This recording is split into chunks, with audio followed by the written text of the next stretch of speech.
Hello take enthusiast. आज के इस डिटेल्ड एनालिसिस में हम बात करने वाले हैं सैमसंग के बिल्कुल latest flagship Galaxy book 5 pro के बारे में। इसकी प्रीमियम बिल्ड क्वालिटी, एस्थेटिक्स और रियल वर्ल्ड परफॉर्मेंस का आज हम एकदम डीप डाइव करेंगे। तो क्या ये लैपटॉप वाकई अपनी इस बड़ी हाइप को जस्टिफाई करता है या ग्राउंड रियलिटी कुछ और ही है? चलिए पता लगाते हैं। सीधा पॉइंट पर आते हैं। सबसे बड़ा सवाल जो इस वक्त पूरी टेक इंडस्ट्री में गूंज रहा है वो ये है कि क्या गैलेक्सी बुक 5 प्रो विंडोज की दुनिया का नया मैकबुक किलर बनने वाला है। देखिए, इसे मार्केट में सैमसंग का एप्पल को दिया गया सबसे प्रीमियम और हाई एंड जवाब माना जा रहा है, पर क्या सच में ये उस लेवल को टच करता है? Let's find out. आज के इस एनालिसिस का रोडमैप काफी सिंपल और टू द पॉइंट है। पहला, क्या ये सच में मैकबुक का ऑल्टरनेटिव बन सकता है? दूसरा, इसका डिजाइन और एमोलेड डिस्प्ले। तीसरा, परफॉर्मेंस और एआई फीचर्स। फिर हम बात करेंगे इकोसिस्टम और बैटरी की। उसके बाद कुछ एक्चुअल यूजर रिव्यूज देखेंगे, खासकर ट्रैकपैड और स्क्रीन को लेकर। और एंड में प्रोज, कॉन्स और हमारा फाइनल वर्डिक्ट। ऑलराइट, तो शुरू करते हैं हमारे पहले सेक्शन से, is this a MacBook alternative? आजकल ना हर प्रोफेशनल और कंटेंट क्रिएटर को एक ऐसी विंडोज मशीन चाहिए जो दिखने में प्रीमियम हो और हैवी टास्क्स भी इजीली हैंडल कर ले। और दोस्तों, सबसे हैरान करने वाली बात यह है कि इस पावर पैक्ड मशीन का वजन सिर्फ 1.2 किलोग्राम है। लिटरली एकदम फेदर लाइट। इसमें एक फुल मेटल एल्यूमिनियम बॉडी मिलती है जो हाथ में लेते ही लग्जरी फील देती है। और इसका वेट डिस्ट्रीब्यूशन इतना परफेक्ट है कि आप इसकी स्क्रीन को बिना किसी मुश्किल के सिर्फ एक हाथ से ओपन कर सकते हैं।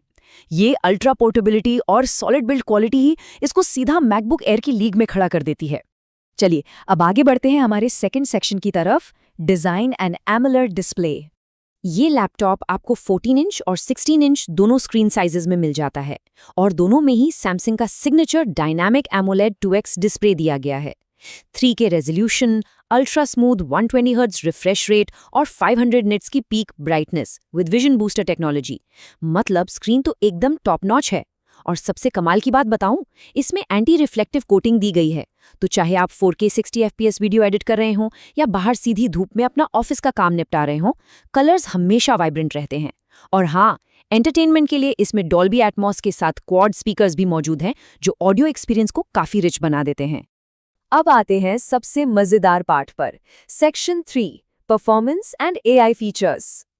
देखिए, आज के टाइम पे बिना एआई के तो टेक बिल्कुल अधूरा सा लगता है, राइट? इसमें आपको इंटेल कोर अल्ट्रा 5 और अल्ट्रा 7 प्रोसेसर्स देखने को मिलते हैं जो latest series 2 lunar lake architecture पर बेस्ड है। पर यहाँ गेम चेंजर क्या है? इसका डेडिकेटेड एनपीयू यानी न्यूरल प्रोसेसिंग यूनिट जो 47 ट्रिलियन ऑपरेशंस पर सेकंड यानी 47 टॉप्स परफॉर्म कर सकता है। इसका सीधा सा मतलब यह है कि जितने भी नए और हैवी एआई टास्क्स हैं वो मेन प्रोसेसर पर बोझ डाले बिना एकदम स्मूथली रन करेंगे। साथ ही डिसेंट ग्राफिक्स और मल्टीटास्किंग हैंडल करने के लिए इंटेल आर्क ग्राफिक्स भी मौजूद हैं। अगर हम इन कोपायलट प्लस एआई फीचर्स को थोड़ा और क्लोजली देखें तो आपको कीबोर्ड पर एक डेडिकेटेड कोपायलट की मिल जाती है। इसमें पेंट को क्रिएटर से लेकर लाइव कैप्शंस और एग्जैक्टली सर्कल टू सर्च जैसा काम करने वाला एआई सेलेक्ट फीचर भी शामिल है। पुरानी फोटोज को चीक करने के लिए फोटो रीमास्टरिंग का ऑप्शन दिया गया है।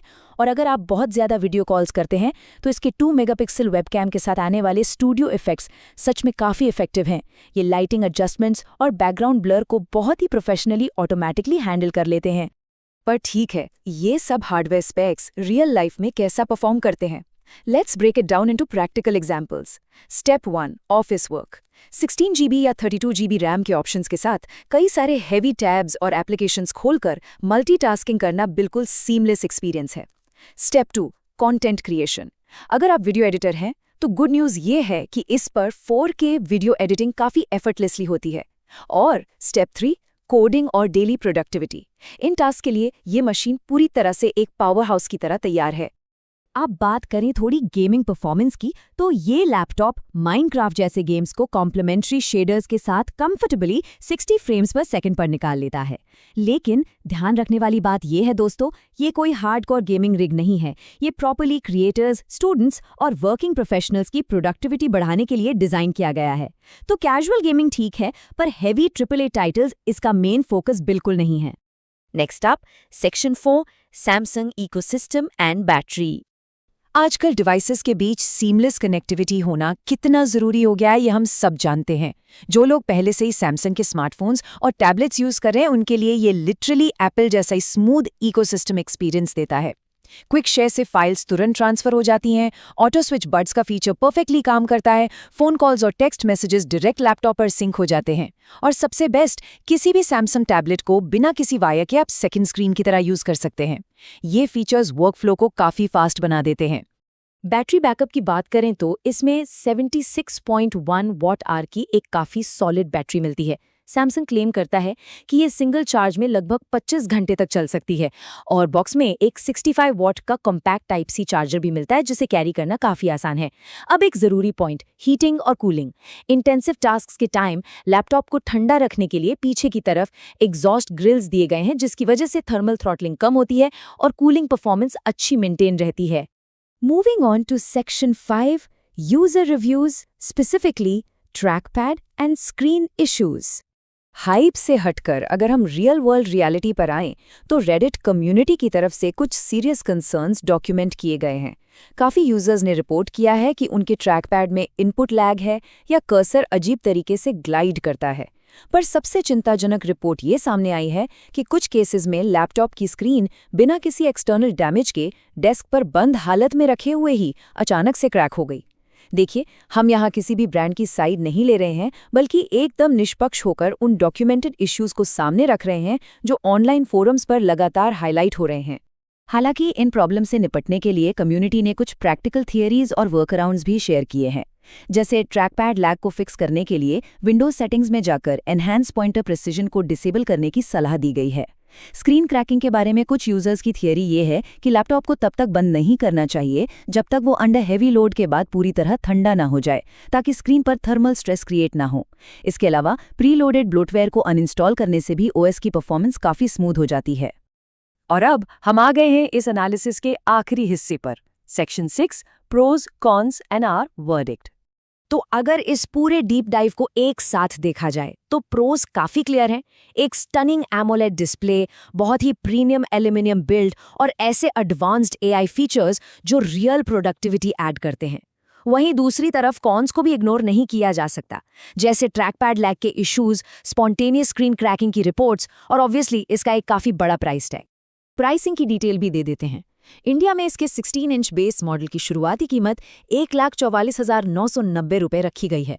हालांकि अगर आप स्टूडेंट हैं या specific bank credit cards use करते हैं तो ऑफलाइन स्टोर्स पर आपको अच्छे डिस्काउंट्स भी मिल सकते हैं, जिससे ये कॉस्ट काफ़ी हद तक कम हो सकती है।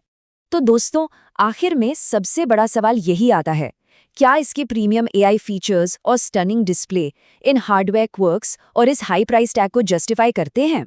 एक प्रोफेशनल या स्टूडेंट के तौर पर क्या ये सच में वो मशीन है जिसके लिए मैकबुक को छोड़ा जा सकता है?